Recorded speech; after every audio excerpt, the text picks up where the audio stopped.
Look familiar? Funny clip aside, I'm gonna guess if you even have the most minuscule interest in shooters you've seen this intro. Today, we're gonna talk about Helldivers 2, a sequel to a game that had at peak 6,000 players, and with almost no marketing, ended up with millions of new players, a new generation's Vietnam, and some of the highest praise developers have ever received. And you might ask, how did they achieve this? Well, the simple answer is, when you first load up Helldivers 2, you are instantly greeted by one of the best gaming cinematics that has ever been created. Oh, it's a loving father coming home to his wife and daughter. Oh my god, they're dead. You could be next. Well, I don't want to be next. That is, and the courage to be free. Join the Helldivers. Become part of an elite peacekeeping force. See exotic new life forms. And spread managed democracy. Become a Helldiver. Well, I'll see you out there, boys. Somehow, a fake in-game propaganda video became an actual propaganda video for the game. You can't make this shit up. Why is this intro perfect? Why do I suddenly feel the urge to carpet bomb bugs? And why am I popping a freedom boner right now? Because this is exactly how the game ends up playing. It's satirical, overly patriotic, killing bugs and looking cool, and a squad of 4 goofballs that shouldn't be trusted around matches, let alone megaton nukes. This intro will literally be your experience when you play this game with your friends. They just cut out the part where your squad ends up killing you. Don't worry though. As soon as the intro ends, you get thrown into Helldivers training, a masterclass in how developers should handle tutorials. You start by being dropped off in an airship, side by side with a compatriot that is very excited to become a Helldiver. Man, I can't believe we're actually gonna become Helldivers. You're dropped off alone and go through various obstacles, guided by your teacher. General Brash! Yes, his name is General Brash. Throughout this tutorial, you get acquainted with just about every single mechanic you're gonna need when you finally play the game. All the while doing it in the most humorous manner possible. Now, activate the Battlefield Injury Simulator.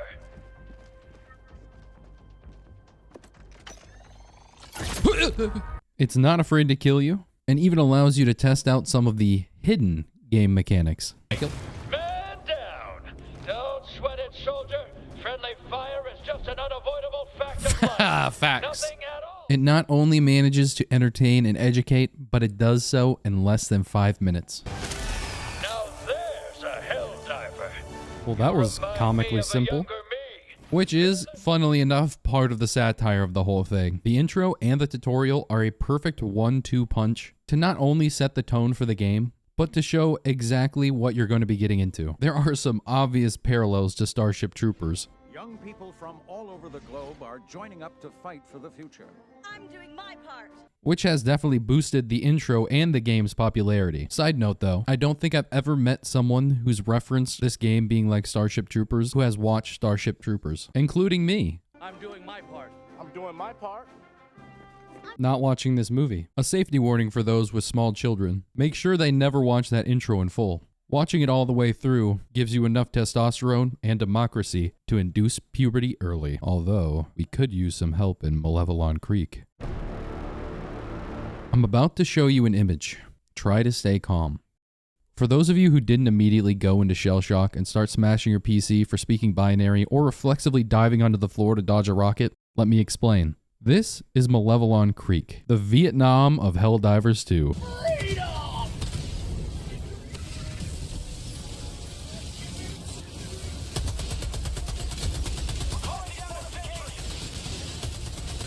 A place where hundreds of thousands of democracy's bravest patriots lost their lives and where we inevitably lost the battle against the socialist automaton scum.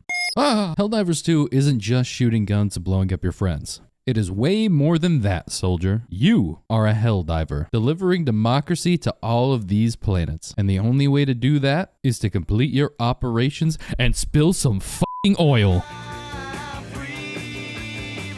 Or something like that. Each one of these planets has a liberation percentage. This goes up by completing operations, which are a set of 3 different missions that you have to successfully complete. Everybody playing this contributes to this percentage, and I mean everybody, negatively or positively. When this percentage fills all the way up, yay! We spread Super Earth's democracy, yes, that is our home planet's name, not joking, and gain access to more planets and more regions, pushing back the automaton scum or terminid infestation. What's that? What happens when it goes all the way down? Well, let's ask this guy. Okay, I think he's nonverbal now. I'll handle this, pal. Once a planet drops all the way down to 0, we lose it. We can no longer conduct any missions on that planet, and democracy is pushed back. Thankfully, freedom never sleeps. So by reclaiming nearby planets, we can use that as a base of operation to return to the fight and teach those binary bastards what democracy tastes like.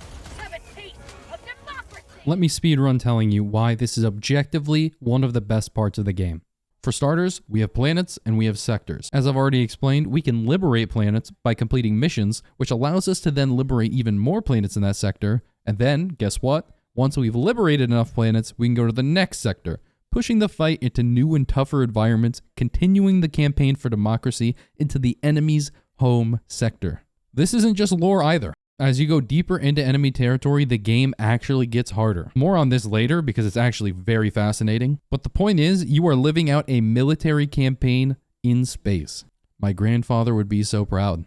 More realistically, disappointed.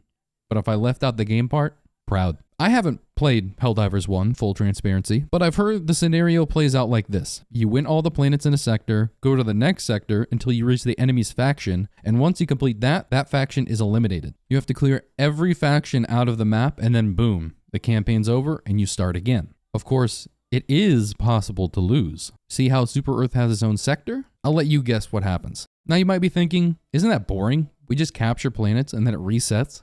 Lame. Sadly for you, thinking that is treason. But I understand your apprehension. Although, let me ask you a question. Since you're such a smart cookie, you might have already asked it yourself. Here's a game that had such an unexpected amount of players that even their servers couldn't withstand it. With an in-game system that allows players to capture planets and sectors, we should have rolled over every square inch of that galaxy and spread democracy into areas we didn't even know democracy could be. Yet, that didn't happen. Why? Rumor has it, not so much rumor anymore, someone is out there crafting a narrative. Someone who has more control than you can imagine. No, not God, but close. You can think of this person as a dungeon master. Who is that person? Glad you asked, soldier. It's Oh, and every Baldur's Gate 3 refugee who just moaned audibly at my mention of Dungeon Master, go change your pants and come back to us. Thanks. Joel is the one-man army who is DMing for millions of people. If you've ever seen one of these messages pop up, a major order, this is part of what Joel's doing. Defining where the major fights are happening, the reasoning behind them, and how difficult it might be to take planets. We aren't quite sure how much control Joel has on the game. But the CEO of Arrowhead Games, the developers, has said they built lots of systems into the game so that the game master can control most of the player experience. Here's an older interview where they talk more about it. I'll link the whole thing in the description because it's actually a really good talk. Unique. We play a lot of tabletop in the developer group, right? In the studio and with the group of people that build this game. But it isn't just the tabletop aesthetic that inspires Helldivers 2. Tabletop thinking gives the game one of its best hidden secrets. So, in a lot of tabletop gaming, you have a dungeon master or a game master, right? We also have a game master in this game. We have a suite of tools and a suite of real-life human beings, okay? Not just AI bots, right, that are doing this, that are observing the gameplay as it's happening and responding in real time. What, like servers in like Arrowhead, and then they're watching people play and then they're talking to them? That's right. In one of our games, for example, Dave was handed a 500-kilogram bomb to use. And Saga says that's the impact of a guiding human hand. One of our team members was observing your playstyle and debated what to do and was like, I'm going to drop them this extra stratagem. That's wild. Yeah, you were playing with us at the same time as you were playing with each other and against the bad guys, right? So we have this Game Master functionality where we can drop in more or less things like buffs, but sometimes debuffs will happen too. So they could even make more Bile Titan spawn if they wanted to. However, one of the more interesting parts, and I think the part that refers to Joel, is how they talk about the difference between Helldivers 1 and Helldivers 2 in reference to the galactic dominance that the Helldivers have. In the first game, we had a system where you would engage against a bunch of enemies in the galaxy and then you would win, right? So you would push them back and then you would win and then the galaxy would reset. Here, the progress through the galaxy is going to be slower than Helldivers 2. Yeah. So you're going to be fighting, trying to liberate planets. As you do that, the enemies have goals, right? They will look at what you've done, respond to the ways in which you have, you as the community that is, has behaved, and react in a way that changes the face of the galaxy thereafter.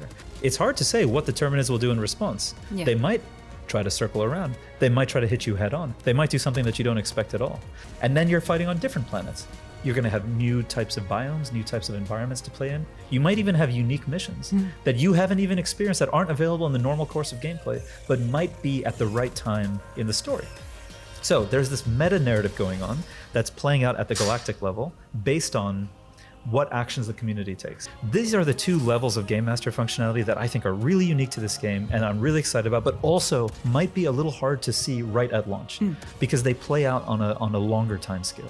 So it seems like they have two Game Master categories. The NSA Game Masters that are dropping Bile Titans on your extraction zone, and then the other Game Master who's controlling the narrative. That seems to be Joel. Remember Malevelon Creek? Of course you do. Never forget. But what I'm referring to is how we ended up getting beaten back even with our insane number advantage. The reason that Robot Nom even happened, that was Joel. He is both Lyndon B. Johnson and Ho Chi Minh. He really is playing both sides. For the past few weeks, players have been scrambling to figure out why the liberation percentage was moving down, even with all of the Helldivers currently in action. A massively popular thread on Reddit even went as far as blaming farmers. These are people who do defense missions for XP, defense missions being really simple mission, which involves just killing enemies as quick as possible and immediately leaving. And once they're finished with the defense mission, they abandon the operation. Which again, an operation in Helldivers 2 means you have to complete 3 missions, usually of different types, and successfully complete all of them to win the operation, and therefore contribute to the liberation percentage. This Reddit thread essentially postulated that because these farmers were abandoning operations, it was contributing to a negative percentage every single time you abandon an operation. It wasn't until later when a dev came in and clarified that abandoning operations or failing operations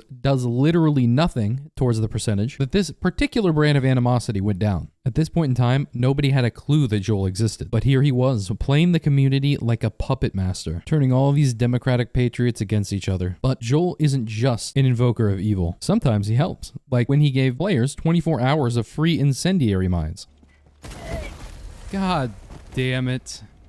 Okay, never mind. Joel is an enemy. As of right now, nobody is quite sure what Joel is cooking up. However, there is an entire race missing from Helldivers 2 that was in Helldivers 1, and the top and bottom sectors of the map are suspiciously empty. Could there be another faction on the horizon? Or perhaps potentially more? I guess we will have to...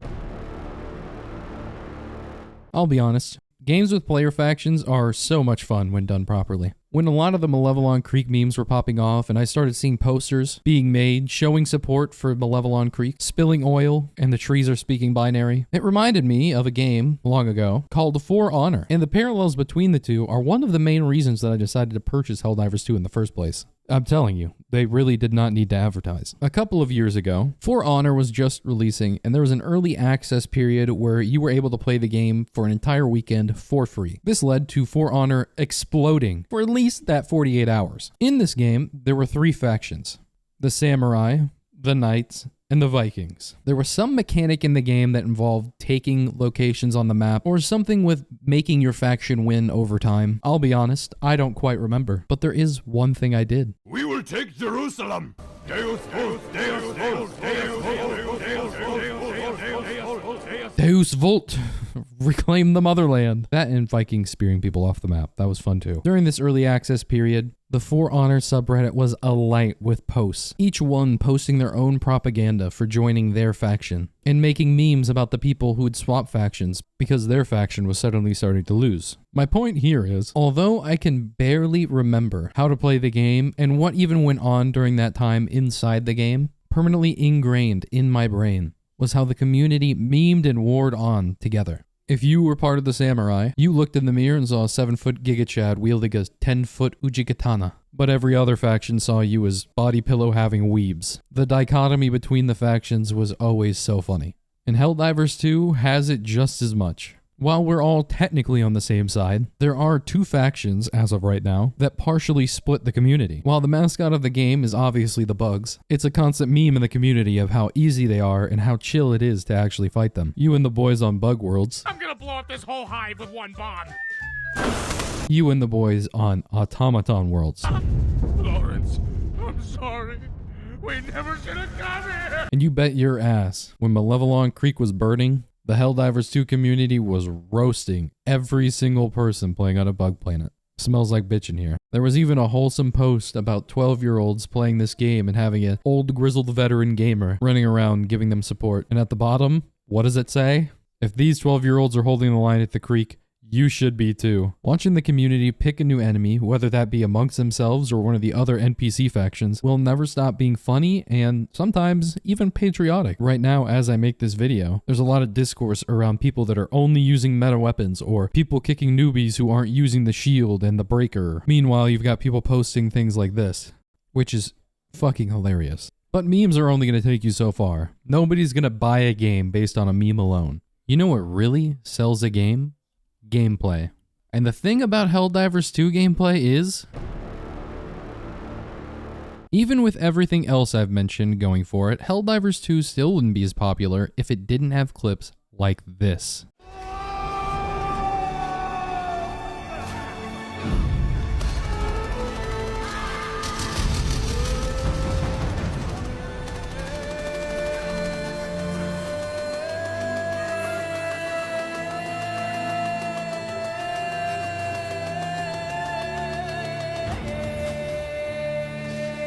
That's not some Unreal Engine demo or gameplay trailer with the big in-game footage text at the top. That's the real deal. Just a diver firing every bullet they have into enemies until they are finally taken down. That not cinematic enough for you? Returning to destroyer for resupply. At 30 minutes remaining. Team reload required.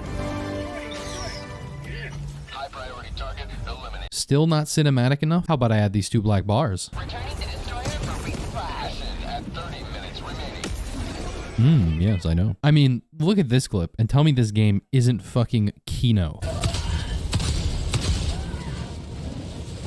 How'd you like the taste of freedom?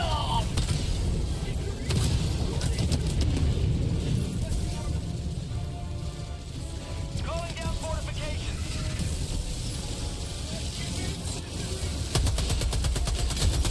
Calling down fortifications.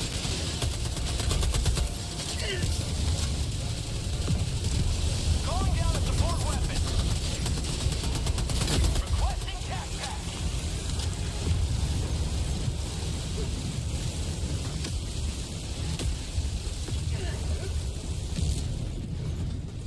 Michael Bay is out of a job. Burning bugs alive with your flamethrower, going absolutely mad with your LMG, calling in an orbital strike to nuke a giant bug off the map, and killing several of your friends. It all just looks and feels so freaking good. On top of that, you have the backdrop of these beautiful environments that vary from planet to planet and have actual effects on the gameplay. For example, there's a laser gun in the game that has infinite ammo, but it will overheat. If you bring that to the ice planet, it overheats less and is more effective. Isn't that fucking epic? Plus, a lot of the buildings are destructible, including the buildings that spawn more enemies. By chucking a grenade into a robot fabricator or a bug hole, you can stop enemies spawning from that area entirely. In fact, that's part of the side objectives that you have sometimes. And speaking of enemies, look at how well made these enemies are. These weird chainsaw robots have literal skulls on them. Some places in the environment have dead Helldivers on pikes. You can even shoot off parts of the enemies. For the automatons, that means you can shoot off the rocket parts of these rocket devastators, usually a very deadly enemy. You can shoot the arms off most of the robots. And as for the bugs, you can usually shoot off their legs, their heads, and they'll still come crawling after you. There's nothing more horrifying than having a headless bug charge at you while you desperately try to reload to get that final shot that will finally put it down. And since we're still talking about the enemies, the fact that increasing the difficulty doesn't increase the HP or the damage of any of the enemies, and rather it just makes more of the tougher enemies spawn more frequently, is such a refreshing take on difficulty. And it feeds into the overall cinematic feel of the game. Being able to quickly shoot between some of the weaker enemies in one shot before moving on to hitting some of the larger enemies with your tougher weapons, that just looks better. It feels better. If these tiny little bugs took 100 bullets to kill, it would ruin that feel. So when you finally get to see that Bile Titan for the first time, you have your oh shit moment. It's not just a bullet sponge. You actually have to use different tactics and different weapons to take them down. And of course, it would be a failure of this video not to mention the way the characters speak, the way the world is built. And while some of the characters on the ship are tonally pretty goofy, the automatons have been repelled on all fronts. Perhaps those mindless machines will think twice before attempting any future incursions. once you're on the ground, fighting against hordes and hordes of enemies, on your last magazine with your pistol, trying to take out a Hulk as it screams towards you, and your character goes, Freedom never sleeps! As funny as that statement might sound from the outside looking in that satirical, overly patriotic tone, when you're actually in that moment, it feels pretty badass. The gameplay is the propaganda video. All the moment-to-moment action in this game could be cut up and played in movie theaters to raise funding for the military. And as a final coup de grace to really sell the point of just how cinematic this game feels, let me show you the greatest invention that democracy ever created.